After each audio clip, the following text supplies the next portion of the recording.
Good morning बच्चों। तो बच्चों आज हम लोग मैट्रिक्स को कंटिन्यू करते हैं। लास्ट क्लास में बच्चों हम लोग डिस्कस कर रहे थे टाइप्स ऑफ मैट्रिक्स के बारे में और आज हम लोग उस चीज को कंटिन्यू करेंगे। लास्ट क्लास में हम लोगों ने डिस्कस किया था स्केलर मैट्रिक्स के बारे में और हम लोगों ने कहा था कि भाई कोई भी मैट्रिक्स स्केलर मैट्रिक्स तब कहलाती है अगर उसके प्रिंसिपल डायगोनल के एलिमेंट किसी स्केलर क्वांटिटी के थ्रू रिप्रेजेंट हो। इसका मतलब अगर हम लोग का प्रिंसिपल डायगोनल का एलिमेंट ठीक है किसी सेम स्केलर क्वांटिटी से रिप्रेजेंट हो रहा है तब जाकर वो हम लोग का स्केलर मैट्रिक्स बनेगा। और हम लोगों ने ये भी देखा था कि बाकी जितने भी नॉन प्रिंसिपल डायगोनल एलिमेंट्स होंगे बच्चों उनका जीरो होना मस्ट है। तो आज हम उसको कंटिन्यू करते हैं और नेक्स्ट टाइप ऑफ मैट्रिक्स में आते हैं जो है हम लोग का यूनिट मैट्रिक्स। यूनिट मैट्रिक्स की बात करें या आइडेंटिटी मैट्रिक्स की बात करें ये चीजें बिल्कुल सेम है क्योंकि कहीं कहीं हम लोग आइडेंटिटी मैट्रिक्स कहते हैं इसको, कहीं कहीं यूनिट मैट्रिक्स कहते हैं, कहीं कहीं यूनिटरी मैट्रिक्स भी कहते हैं। तो भाई अब हम लोग आइडेंटिटी मैट्रिक्स की बात करते हैं तो सबसे पहले ये समझ जाओ कि ये मैट्रिक्स भी बिल्कुल डायगोनल मैट्रिक्स की ही तरह है जिसमें हर एक non principal diagonal element zero होगा। पहली बात। दूसरी चीज कि जो भी प्रिंसिपल डायगोनल का एलिमेंट होगा वो 1 से रिप्रेजेंट होगा। इसका मतलब अगर मैं कोई भी मैट्रिक्स लिख रहा हूं तो हम लोग को क्लियर पता चलेगा कि यहां पर जो भी मैट्रिक्स हम लोग ले रहे हैं उसमें प्रिंसिपल डायगोनल का हर एक एलिमेंट 1 के थ्रू रिप्रेजेंट होगा। चाहे मैं इसको 2 ऑर्डर का लिखूं चाहे 3 ऑर्डर का या कुछ भी। हाँ, एक बात ये भी है कि सारे डायगोनल मैट्रिक्सेस है, इसका मतलब सभी के सभी मस्ट भी क्या होने चाहिए, स्क्वायर मैट्रिक्स होने चाहिए। तभी जाकर हम लोग यूनिट मैट्रिक्स को डिफाइन कर पाएंगे। तो यूनिट मैट्रिक्स के लिए बस एक ही चीज को ध्यान रखना है कि प्रिंसिपल डायगोनल का हर एक एलिमेंट 1 होगा और साथ ही साथ जितने भी नॉन प्रिंसिपल डायगोनल एलिमेंट है वो जीरो हो जाएंगे और इसको हम लोग कहेंगे यूनिट मैट्रिक्स। तो इस तरीके से हम लोग इसको डिफाइन करते हैं। नेक्स्ट अब हम लोग आते हैं नल मैट्रिक्स या जीरो मैट्रिक्स। तो बच्चों हर जगह हम रियल नंबर सिस्टम में या कहीं भी अगर हम देखें तो हम लोग को अगर रियल नंबर की बात की जाए तो कोई एक ऐसा मैट्रिक्स या कोई ऐसा नंबर होता था रियल नंबर में जिसको अगर मैं किसी नंबर के साथ मल्टीप्लाई करूं तो वो जीरो हो जाए, या कोई ऐसा नंबर होता था जिसको मैं किसी नंबर के साथ ऐड करूं तो वो नंबर वापस आए। तो ऐसे नंबर की अगर हम बात करें रियल सिस्टम में तो डेफिनेटली मैट्रिक्स में भी एक ऐसा कोई मैट्रिक्स जरूर होगा जिसको अगर मैं किसी अदर मैट्रिक्स के साथ मल्टीप्लाई करूं तो वो जीरो हो जाए, या अगर मैं उस मैट्रिक्स को यानी जीरो मैट्रिक्स को अगर मैं किसी अदर मैट्रिक्स के साथ ऐड करूं तो वापस हमें वही मैट्रिक्स मिले। तो जीरो मैट्रिक्स या नल मैट्रिक्स जो है वो बस इसी वजह से डिफाइन किया गया कि एक ऐसा मैट्रिक्स जिसमें हर एक एलिमेंट ही हम लोग का क्या हो बच्चों, जीरो हो। ठीक है, हर एक एलिमेंट क्या हो, जीरो। इसमें ध्यान रखना है कि हमें मतलब नहीं है कि ये हम लोग का प्रिंसिपल डायगोनल की बात कर रहे हैं या नॉन प्रिंसिपल डायगोनल एलिमेंट की बात कर रहा हूं। हर एक एलिमेंट जीरो हो जाएगा और तब जाकर ये हम लोग का डिफाइंड होगा जीरो मैट्रिक्स। जीरो मैट्रिक्स की एक और खासियत है कि ये सिर्फ स्क्वायर मैट्रिक्स नहीं होता बल्कि ये किसी भी ऑर्डर का मैट्रिक्स डिफाइंड होता है। जैसे देखो हम लोगों ने यहाँ पर डिफाइंड किया है 3/2 का जीरो मैट्रिक्स या नल मैट्रिक्स। तो नल मैट्रिक्स कहीं भी लिखा जाए या कहीं भी जीरो मैट्रिक्स लिखा जाए आप समझ जाओ एक ऐसा मैट्रिक्स जिसमें हर एक एलिमेंट जीरो होगा चाहे वो किसी भी ऑर्डर का हो। ठीक है, जनरली इसको हम लोग इस तरीके से रिप्रेजेंट करते हैं। हर जगह आप देखोगे तो जो नल मैट्रिक्स उसको जीरो से रिप्रेजेंट किया जाता है आप देखोगे, और चूंकि ये एक मैट्रिक्स है तो इसको हम लोग ओ से भी रिप्रेजेंट कर सकते हैं। ठीक है, नेक्स्ट नेक्स्ट हम लोग आते हैं रो मैट्रिक्स। तो बच्चों नाम से ही पता चलता है रो मैट्रिक्स यानी कि एक ऐसा मैट्रिक्स जिसमें सिर्फ और सिर्फ एक ही रो होगा। तो ये बात ध्यान रखना कि हम कोई भी ऐसा मैट्रिक्स नहीं लिख सकते जिसमें एक भी रो प्रेजेंट ना हो, यानी कि कोई भी अगर हम मैट्रिक्स लिखोगे कम से कम उसमें एक रो और एक कॉलम होना मस्ट होता है, यानी वो होगा भी, आप चाहो तो कैसे भी लिखो। अब क्वेश्चन ये उठता है कि जब मैं कोई मैट्रिक्स की बात कर रहा हूं और जब उसमें एक ना एक रो होगा तो बस एक ऐसा मैट्रिक्स जिसमें सिर्फ और सिर्फ एक ही रो प्रेजेंट हो, सिर्फ और सिर्फ एक ही रो प्रेजेंट हो, हम उस मैट्रिक्स को कहेंगे रो मैट्रिक्स। चाहे उसके एलिमेंट कोई भी हो उससे मतलब नहीं है और उसमें नंबर ऑफ कॉलम कितने हो उससे मुझे मतलब नहीं है। यानी रो मैट्रिक्स को डिफाइन करने का सिंपल सा तरीका है 1 इंटू एन, जहां 1 रिप्रेजेंट करेगा बच्चों नंबर ऑफ रो को और n रिप्रेजेंट करेगा नंबर ऑफ कॉलम को। तो मैं किसी भी कॉलम के लिए किसी भी नंबर ऑफ कॉलम के लिए रो मैट्रिक्स डिफाइन कर सकता हूं।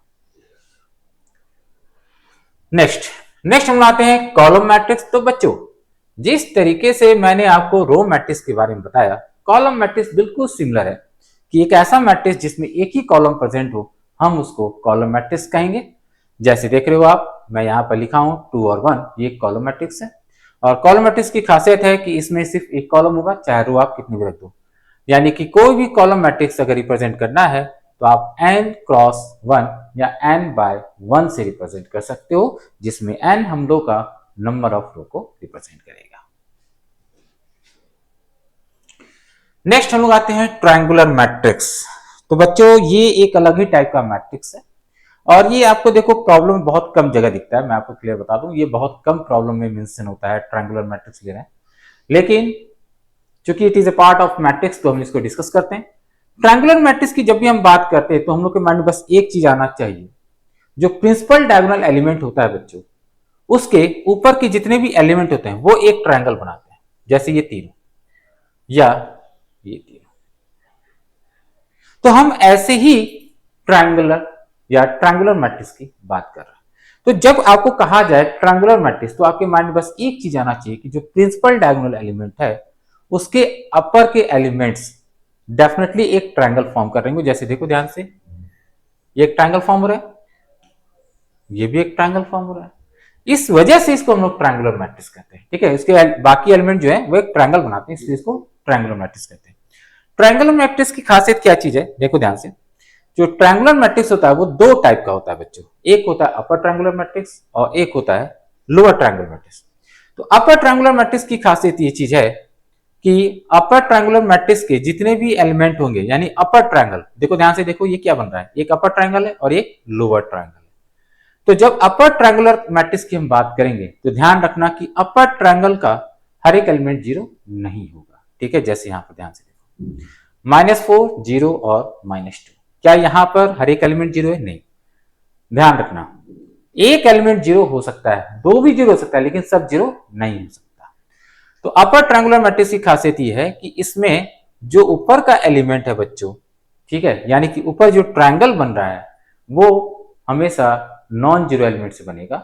यानी कि हो सकता है कि एक एलिमेंट जीरो हो जाए या दो जीरो हो जाए, लेकिन सभी के सभी जीरो नहीं हो सकते। लेकिन अगर हम प्रिंसिपल डायगोनल के नीचे आ जाए तो इसमें क्या होगा कि जो हम लोग का बच्चों नीचे जो ट्रायंगल बनेगा उसमें हर एक एलिमेंट क्या हो जाएगा? जीरो हो जाएगा। और ऐसे केस में हम लोग का ये डिफाइंड होगा अपर ट्रायंगुलर मैट्रिक्स। यानी चीजें थोड़ा सा रिवर्स हैं। अपर ट्रायंगुलर की बात करूंगा तो आपके माइंड में आना चाहिए कि प्रिंसिपल डायगोनल के नीचे जो ट्रायंगल बनेगा उसका सारा एलिमेंट जीरो। ठीक है, और अगर लोअर ट्रायंगुलर की बात करूंगा तो प्रिंसिपल डायगोनल के ऊपर के सारे एलिमेंट जीरो हो जाएंगे। बस सिंपल सा कॉन्सेप्ट आप उसको हम इस तरह समझ सकते हैं कि ए आई जे जो है वो हम लोग का क्या होगा? जीरो, अगर आई ग्रेटर देन जे है। तो आप ध्यान से देखो, जब भी आई हम लोग का जे से बड़ा होगा उसमें जितने भी एलिमेंट्स आएंगे वो सभी के सभी अगर जीरो है तो वो अपर ट्रायंगुलर मैट्रिक्स को डिफाइन करता है। ये भी एक अंदर वे है लिखने का। तो ध्यान से देखो, इसको क्या कहोगे? ये होगा A21, ए क्या होगा? 31, ए क्या होगा यहां पर 32, है ना? तो आपको क्या लग रहा है कि यहां पर जो एलिमेंट है उसमें आई क्या है? जैसे बड़ा है, और इस वजह से ये क्या हो रहा है? जीरो है। तो सिंपल सा ध्यान रखना है, अपर ट्रायंगुलर के लिए जब हम लोग का प्रिंसिपल डायगोनल है उसके नीचे के सारे एलिमेंट जीरो है, और लोअर ट्रायंगुलर के लिए जस्ट रिवर्स केस हो जाएगा। जैसे यहां देखो, लोअर ट्रायंगुलर मैट्रिक्स का मतलब प्रिंसिपल डायगोनल के ऊपर के सारे एलिमेंट जीरो मिल रहे हैं, और इस वजह से इसको हम लोग क्या कहेंगे? Lower triangular matrix. तो जब भी अपर ट्रायंगुलर मैट्रिक्स कहा जाए या लोअर, तो उसके कॉरस्पॉन्डिंग आप क्या करोगे? मैट्रिक्स को डिफाइन करना है। ठीक है, नेक्स्ट, जैसे अब ट्रायंगुलर मैट्रिक्स की कहा जाए तो जैसे मैंने अभी बताया कि ट्रायंगुलर मैट्रिक्स क्या होता है। तो ट्रायंगुलर मैट्रिक्स अपर ट्रायंगुलर और लोअर ट्रायंगुलर का ही टाइप है, जैसे मैंने अभी डिस्कस किया है वही चीज यहां भी लिखा हुआ है। जैसे देखो, तीनों एलिमेंट जीरो हैं प्रिंसिपल डायगोनल के ऊपर का, इसलिए इसको ट्रायंगुलर मैट्रिक्स कहते हैं। ठीक है, जैसे अब हम लोग कुछ क्वेश्चन में आते हैं बच्चों। बेसिक क्वेश्चन है बिल्कुल एकदम, जिसमें आप लोग वर्बली सॉल्व कर सकते हो, जस्ट रिवीजन एक टाइप का है। जैसे मैट्रिक्स का ट्रेस निकालना है, तो ट्रेस के बारे में क्या पढ़ा था बच्चों हम लोगों ने? ट्रेस के बारे में पढ़ा था प्रिंसिपल डायगोनल के एलिमेंट को जोड़ने पर जो वैल्यू आएगी वो क्या कहलाएगा, ट्रेस ऑफ ए मैट्रिक्स। तो प्रिंसिपल डायगोनल में क्या है भाई, 1, 5 और 9 सबको ऐड करो, कितना आ जा रहा है 15। तो इसका मतलब ट्रेस ऑफ मैट्रिक्स क्या हो जाएगा 15। बहुत ही सिंपल सी चीज है। नेक्स्ट हम लोग को बताना है which of the following is a scalar matrix. थोड़ा सा ध्यान से आपको देखना है, ध्यान से कि कौन सा स्केलर मैट्रिक्स है कौन सा नहीं। जैसे हम फर्स्ट की बात करें, स्केलर मैट्रिक्स क्या होता है, पहले इस बात को रिवाइज करते हैं। Scalar matrix is a matrix जो एक डायगोनल मैट्रिक्स का टाइप है और जिसमें हर एक प्रिंसिपल डायगोनल का एलिमेंट सेम स्केलर क्वांटिटी से रिप्रेजेंट होता है, उसको हम लोग क्या कहेंगे, स्केलर मैट्रिक्स।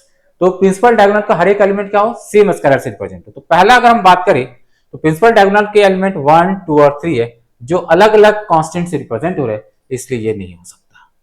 सेकंड, अगर हम सेकंड की बात करें तो यहां भी 2 है, यहां भी 2 है और यहां भी 2 है। तो इसका मतलब हम क्लियर देख रहे हैं कि हर एक जो हम लोग का प्रिंसिपल डायगोनल का एलिमेंट है वो 2 के थ्रू रिप्रेजेंट हो रहा है। इसका मतलब ये क्या बन सकता है, हम लोग का स्केलर मैट्रिक्स।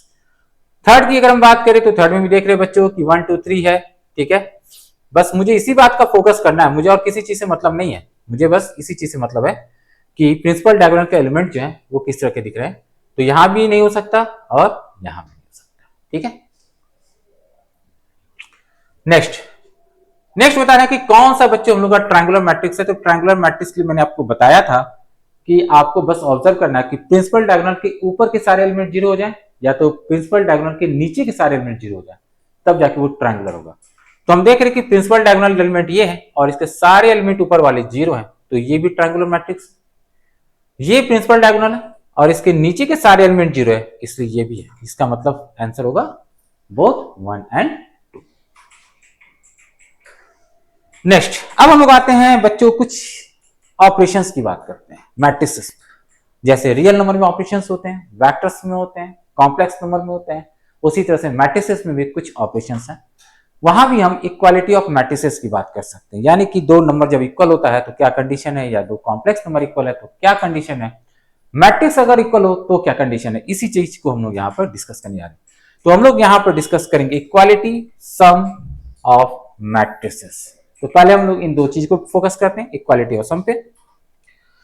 तो बच्चों जब हम इक्वालिटी ऑफ मैट्रिक्स की बात करते हैं तो इसको इस तरह समझो कि जब मैं कहता था कि दो कॉम्प्लेक्स नंबर बराबर है तो आपके माइंड में क्या आता था, ध्यान से समझो। जैसे a plus i b equal to c plus i d, तो आप कहते थे कि सर ये दो कॉम्प्लेक्स नंबर तब बराबर होगा जब a और c बराबर हो और b और d बराबर हो। बिल्कुल वही चीज मैट्रिसेस में है बच्चों कि जब दो मैट्रिसेस बराबर हैं तो उनके करस्पॉन्डिंग एलिमेंट बराबर होंगे। मतलब सबसे पहली बात तो ये है कि जब मैं दो मैट्रिक्स को कंपेयर करता हूं तो उसमें सबसे पहली बात है कि उनका ऑर्डर सेम होना चाहिए, ऑर्डर सेम होना। ऑर्डर अगर अलग है तो कभी भी मैट्रिसेस कंपेयर नहीं होती है, ठीक है। इस बात को अच्छे से समझ जाइए, मैट्रिसेस का ऑर्डर सेम होना मस्ट है फॉर कंपैरिजन। तो जब हम दो मैट्रिक्स को इक्वल कहते हैं तो सबसे पहली बात कि उनका ऑर्डर सेम होगा, एंड सेकेंड थिंग उनके करस्पॉन्डिंग एलिमेंट बराबर। करस्पॉन्डिंग एलिमेंट का मतलब यह है कि जैसे ए और बी दो मैट्रिक्स मैंने बनाए तो फर्स्ट रो का फर्स्ट कॉलम एलिमेंट बी के सेकंड फर्स्ट रो का फर्स्ट कॉलम का एलिमेंट के बराबर होगा। यानी कि ए मैट्रिक्स में अगर फर्स्ट रो और फर्स्ट कॉलम का एलिमेंट मैं निकाल लूं, बी में भी फर्स्ट रो फर्स्ट कॉलम का एलिमेंट निकाल दूं तो दोनों बराबर हो जाएंगे। अगर मैं फर्स्ट रो का सेकंड कॉलम का एलिमेंट निकालू, फर्स्ट रो सेकंड कॉलम, और उसी तरह से बी में भी फर्स्ट रो और सेकंड कॉलम, तो ये दोनों एलिमेंट बराबर हो। उसी तरह से first row third column, first row third column, यानी कि करस्पॉन्डिंग एलिमेंट बराबर होंगे। या तो हम ये भी कह सकते हैं कि A I J must be equal to B I J, जहां पर आई और जे उसके ऑर्डर को डिफाइन कर रहे होंगे, ठीक है बच्चों। तो यानी कि दो मैट्रिक्स इक्वल तब होगा जब वहां पर करस्पॉन्डिंग एलिमेंट बराबर हो जाए। Next sum of to matrices, ठीक है। तो सम ऑफ टू मैट्रिसेस की बात कर रहा हूं तो ये भी एक तरीके से दो मैट्रिक्स के बीच का ऑपरेशन है जो हम लोग को ये बताता है कि जब दो या दो से ज्यादा मैट्रिसेस हैं तो उनको कैसे हम ऑपरेट करें, कैसे ऐड करें। तो देखो बच्चों एक बात हमेशा ध्यान रखना, ऑपरेशन बिटवीन मैट्रिसेस जो है वो मोस्ट ऑफ द टाइम तब हम लोग का पॉसिबल है या वैलिड है जब उनकी ऑर्डर सेम होते हैं। अगर हम मल्टीप्लिकेशन की बात करें तो सिर्फ वहां को छोड़कर सम, एडिशन, इक्वालिटी हर जगह आप देखोगे कि तब पॉसिबल है जब मैट्रिसेस की ऑर्डर सेम है, सिर्फ मल्टीप्लिकेशन को छोड़कर। तो हम लोग जब सम ऑफ टू मैट्रिसेस की बात कर रहे हैं तो वहां भी क्या है, कंडीशन अप्लाई करेंगे, a and b are of the same order. सबसे पहली बात तो भाई ऑर्डर सेम होगा, ठीक है। Then sum of this two matrices defined as the addition of corresponding element, मतलब कुछ करना नहीं है आपको, सिंपल कोरस्पॉन्डिंग एलिमेंट को ऐड कर दो। जैसे ध्यान से देखो 1 2 3 4 मैं ऐड कर रहा हूं -1 0 2 और 3 को। तो आपको करना क्या है, कोरस्पॉन्डिंग एलिमेंट को ऐड करो, यानी 1 को इसके साथ ऐड करो, 2 को 0 के साथ ऐड करो, 3 को 2 के साथ ऐड करो, 4 को 3 के साथ ऐड करो। तो इस तरीके से हमें क्या मिल जाएगा, सम ऑफ मैट्रिसेस, ठीक है। यानी कि जब दो मैट्रिसेस का सम लिखना है तो सिंपल वो बनेगा ए आई जे और बी आई जे का सम, ठीक है, सिंपल सा है, ध्यान रखना। जैसे यहां पर दो मैट्रिक्स मैंने लिया हुआ है 3 2 -1 4 -3 1, बी एक मैट्रिक्स लिया 1 -2 7 3 2 -1, और कहा गया आपसे कि बताओ भाई ए प्लस बी क्या होगा। तो सिंपल सी बात है, जब मैं ए प्लस बी निकालता हूं तो मुझे कुछ करना नहीं है, करस्पॉन्डिंग एलिमेंट को ऐड कर देना है, ठीक है। तो ये 3 इसके साथ ऐड हुआ तो ये हो गया 4, 2 -2 के साथ ऐड हुआ तो हो गया 0, -1 7 के साथ ऐड हुआ तो हो गया 6, 4 3 के साथ ऐड हुआ तो हो गया 7, -3 2 के साथ ऐड हुआ तो -1 और ये हो गया 0। तो इस तरीके से हम लोग क्या फाइंड आउट कर सकते हैं, सम ऑफ मैट्रिसेस। नेक्स्ट प्रॉपर्टीज क्या है बच्चों यहां पर सम में, ये देख लें। तो कुछ बेसिक चीजें हैं जो सम के ड्यूरेशन में भी ध्यान रखनी चाहिए कि जब भी दो या दो से ज्यादा मैट्रिक्स एडिशन कर रहे हैं तो क्या कर रहे हैं। तो यहां पर पहली प्रॉपर्टी है हम लोग का कम्यूटेटिव प्रॉपर्टी। तो कम्यूटेटिव प्रॉपर्टी की अगर हम बात करें तो बस ये इस बात को ध्यान रखना है कि कोई भी दो मैट्रिक्स है, अगर मैं उसका सम a प्लस बी निकालूं या b प्लस ए, उससे कोई फर्क नहीं पड़ने वाला, ठीक है, कोई फर्क नहीं पड़ता है। आप a प्लस बी करो चाहे b प्लस ए, मैट्रिक्स सेम आएगा, ठीक है। दूसरा एसोसिएटिव प्रॉपर्टी। एसोसिएटिव प्रॉपर्टी का मतलब यह कि तीन मैट्रिक्सेस अगर मेरे पास है और मैंने पहले b प्लस सी को कर दिया और फिर उसमें a ऐड किया, ठीक, या पहले a और b को ऐड कर दूं और c उसमें ऐड कर दूं, तो चीजें बराबर हैं, उससे कोई फर्क नहीं पड़ता है। नेक्स्ट एडिटिव आइडेंटिटी की बात करें तो हमेशा ध्यान रखना, जैसे मैंने आपको रियल नंबर बताया था कि हमेशा किसी ना किसी नंबर का हम लोग का एडिटिव आइडेंटिटी होता है, उसी तरह से मैट्रिक्स में भी एक एडिटिव आइडेंटिटी है जो हम लोग का नल मैट्रिक्स होता है। तो अगर हम नल मैट्रिक्स को किसी मैट्रिक्स के साथ ऐड करेंगे तो वापस हमको क्या मिलेगा, वो मैट्रिक्स मिल जाता है। तो इसलिए किसी मैट्रिक्स का एडिटिव आइडेंटिटी मैट्रिक्स जो है वो नल मैट्रिक्स हो जाता है। नेक्स्ट है एडिटिव इनवर्स। एडिटिव इनवर्स की अगर हम बात करें तो इसका मतलब एक ऐसा मैट्रिक्स जो किसी गिवन मैट्रिक्स के साथ ऐड किया जाए तो जीरो बन जाए, यानी नल मैट्रिक्स बन जाए। तो a प्लस बी हम लोग क्या हो, नल मैट्रिक्स हो जाए। तो अगर a plus b null matrix है तो a को b का हम लोग क्या कह सकते हैं, एडिटिव इनवर्स। उसी तरह से b को a का क्या कह सकते हैं, एडिटिव इनवर्स, ठीक है। तो हम लोग यहां पर जब भी एडिटिव इनवर्स निकालते हैं बस इस बात को ध्यान रखना है कि जो मैट्रिक्स है और जो हम फाइंड आउट किए मैट्रिक्स, उनका सम हमेशा क्या होगा, नल मैट्रिक्स है, तभी जाकर ये हम लोग का एडिटिव इनवर्स बनेगा। नेक्स्ट, जैसे अगर आपसे पूछा गया कि भाई इसका एडिटिव इनवर्स निकाल, तो कुछ करना नहीं है, एक चीज बस ध्यान रखना कि किसी भी मैट्रिक्स का एडिटिव इनवर्स होता है बस उसको माइनस से मल्टीप्लाई कर देना, ठीक है। तो अगर मेरे पास ए मैट्रिक्स है और मुझे निकालना है एडिटिव इनवर्स ऑफ ए,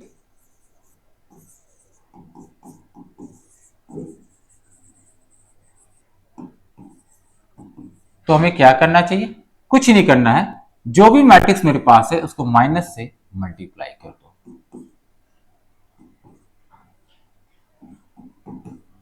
ठीक है। ये बन गया हम लोग का एडिटिव इनवर्स। तो यानी कि सिंपल सा तरीका है भाई, आपको माइनस से मल्टीप्लाई करने पे जो मैट्रिक्स मिलेगा वो पहले वाले का क्या होगा, एडिटिव इनवर्स होगा। Next scalar multiplication of A matrix. Next हम लोग आते हैं किसी भी मैट्रिक्स में अगर किसी कांस्टेंट से मल्टीप्लाई किया जाए तो क्या इफेक्ट पड़ता है, ठीक है, उसकी एलिमेंट किस तरीके से चेंज होते हैं, हम इसकी बात कर रहे हैं। तो बच्चों जब हम किसी मैट्रिक्स की बात कर रहे हैं कि जो मैट्रिक्स मेरे पास है अगर उसमें कोई स्केलर क्वांटिटी से मल्टीप्लाई करे तो होता क्या है कि उसके सारे एलिमेंट अकॉर्डिंग टू चेंज हो जाते हैं। मतलब जब हम मैट्रिक्स में किसी कांस्टेंट से मल्टीप्लाई करेंगे तो वो कांस्टेंट एक्चुअल में उस मैट्रिक्स के हर एक एलिमेंट के साथ मल्टीप्लाई हो जाता है, ठीक है, और इससे हमें एक नया मैट्रिक्स मिल जाता है।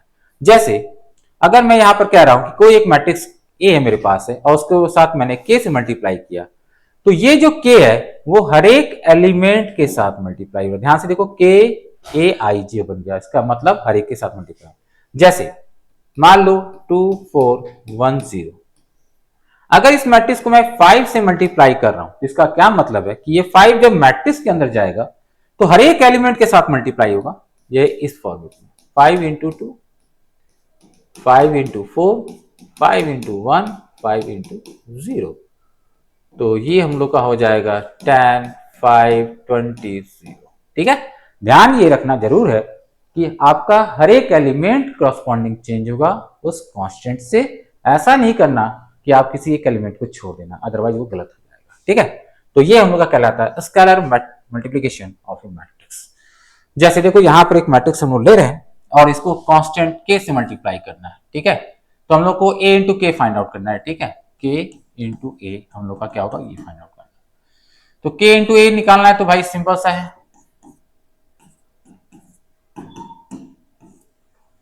जब मल्टीप्लाई करेंगे तो 2 हर एक के साथ मल्टीप्लाई होगा, तो 2 into 3 6, 2 into 2 4, 2 into -1 -2, 2 into 4 8, 2 into -3 -6, 2 into 1 2। तो ये होगा हम लोग का फाइनल मैट्रिक्स, ठीक है। नेक्स्ट, तो बच्चों आज के लिए हम लोग इतना ही रखते हैं, ठीक है। फिर नेक्स्ट क्लास में हम लोग अपने लेक्चर को कंटिन्यू करेंगे मैट्रिक्स के ऑपरेशन के साथ, ठीक है। होपफुली आपको सब चीजें क्लियर हो गई होंगी। तो नेक्स्ट क्लास में हम लोग कंटिन्यू करते हैं और तब तक थोड़ा सा आप लोग रिविजन कर लेना। आज के इतना ही। Good night and have a nice day.